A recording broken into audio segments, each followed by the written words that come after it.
Senate Minority Leader Mitch McConnell. Sir, it's great to see you here tonight. And so you are getting ready to announce a major pushback on the IRS, which has been doing what while we've not exactly been paying attention to it in recent weeks?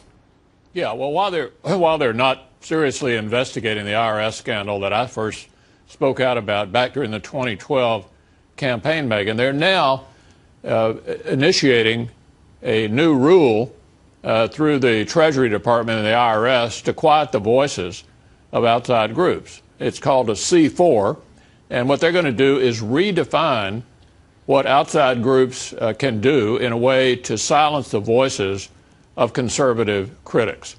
A new regulation by the administration. You know how the president's been using regulations to get around Congress.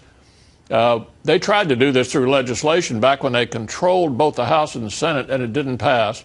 So now you're looking at an administration trying to silence the voices of their critics going into this important fall election by using a Treasury Department regulation. Because I know, so they're basically going to try to change the rules about what these groups can do and how they qualify for this, sort of tax-exempt status in the first place. But they say it's not just conservatives who will be, punished, affected, whatever your word is.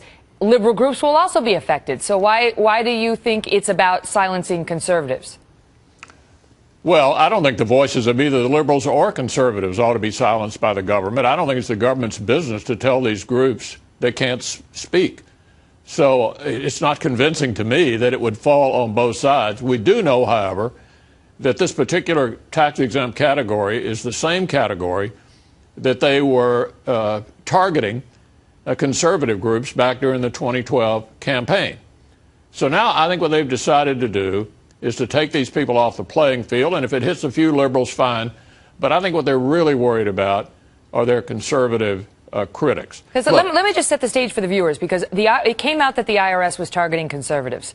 And both parties said, that's awful, that's terrible, we need to investigate. Yeah. Then shortly thereafter, the focus seemed to turn for some to, you know what, these groups shouldn't have been granted 5013 status in the first place. They shouldn't even be applying for tax-exempt status because they're too political. That's what the Democrats started to say.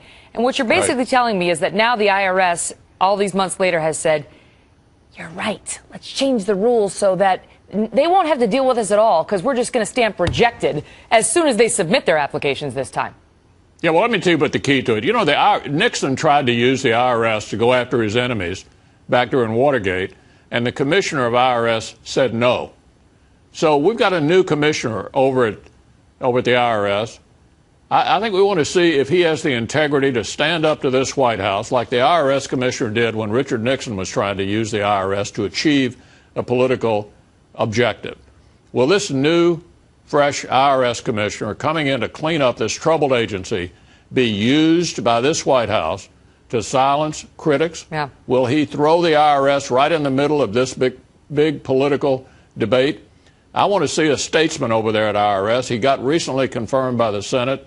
I had a conversation with him about this subject. We're counting on him not to be used by this White House to carry out their political agenda of quieting their critics.